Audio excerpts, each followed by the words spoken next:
అధ్యక్ష, ఇప్పుడు 9.5 సంవత్సరాలు మంత్రిగా చేసిన మా తాతలు నేతులు తాగిండ్రు కాబట్టి మీరు మా మూతులు నాకండి. ఇట్లాంటి అర్థం పర్థం లేని చర్చలతోని ప్రయోజనాలు లేదు అధ్యక్ష. అధ్యక్ష, ఇప్పుడు ఈ డాక్యుమెంట్ ఏదైతే ఉందో ఇది అఫీషియల్ వెబ్సైట్లో లేదు అధ్యక్ష. తెలంగాణకున్నది టీజీ ఆన్లైన్ వెబ్సైట్ అధ్యక్ష. ఇందులో ఎస్కేఎస్ రిపోర్ట్ లేదు. ఎస్కేఎస్కు ఎన్ఐసి ఐటీ పార్ట్నర్ అధ్యక్ష. ఎన్ఐసి వెబ్సైట్లో కూడా ఈ డేటా డాక్యుమెంట్ లేదు. ఈ డాక్యుమెంట్ ఎక్కడుంది అధ్యక్ష? ఎంసీఆర్ హెచ్ఆర్డి వెబ్సైట్లో ఉంది. మరి చెన్నారెడ్డి హ్యూమన్ రిసోర్స్ దాంట్లో ఇందులో ఉంది. ఈ వివరాలు ఎవరు తయారు చేసిండ్రు, ఎవరు అందులో పెట్టిండ్రు, ఎవరు ఓనర్షిప్ క్లెయిమ్ చేయలేదు అధ్యక్ష. Point number 1. పాయింట్ నెంబర్ 2 అధ్యక్ష, ఈరోజు అధ్యక్ష ఆ రోజు 12 గంటలలో మేము చేసినాం అన్నారు కదా, ఆ రోజు ఎవరెవరిని ఎంగేజ్ చేసిండ్రో అడుగు అధ్యక్ష.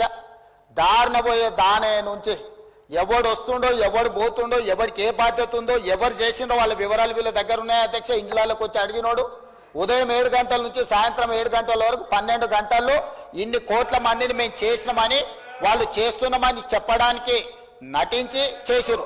ఇవాళ మేము పకడ్బందీగా చేస్తే ప్రధాన ప్రతిపక్ష నాయకుడిగా ఆయన 9.5 సంవత్సరాలు మంత్రిగా చేసిన ఈయన ప్రభుత్వం మీద నమ్మకం లేదంటే ఇదే ప్రభుత్వం ఈ సభను ఏర్పాటు చేసింది, ఇదే ప్రభుత్వం ఈ సభలో డాక్యుమెంట్ పెట్టింది.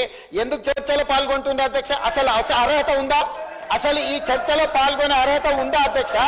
ప్రభుత్వం మీద నమ్మకం లేదని ప్రధాన ప్రతిపక్ష నాయకుడు ప్రభుత్వం మీద ప్రజాస్వామ్యం మీద నమ్మకం లేదని సభలకు రాకపోను వచ్చిన ఆయన బర్తెగించి మాట్లాడుతుంటే నేను ఒక్కటే మాట చెప్పదలుచుకున్నాను అధ్యక్ష. దయచేసి తమరికి విజ్ఞప్తి చేస్తున్నా, ఈ సర్వేలో పాల్గొన్న వాళ్ళను మీరు శిక్షించాలి. ఆ శిక్ష మొట్టమొదట ఈ సర్వేలో పాల్గొన్న వాళ్ళకు మీరు మైక్ ఇవ్వద్దు అధ్యక్ష. సర్వేలో పాల్గొంటేనే మైక్ ఇవ్వండి దయచేసి.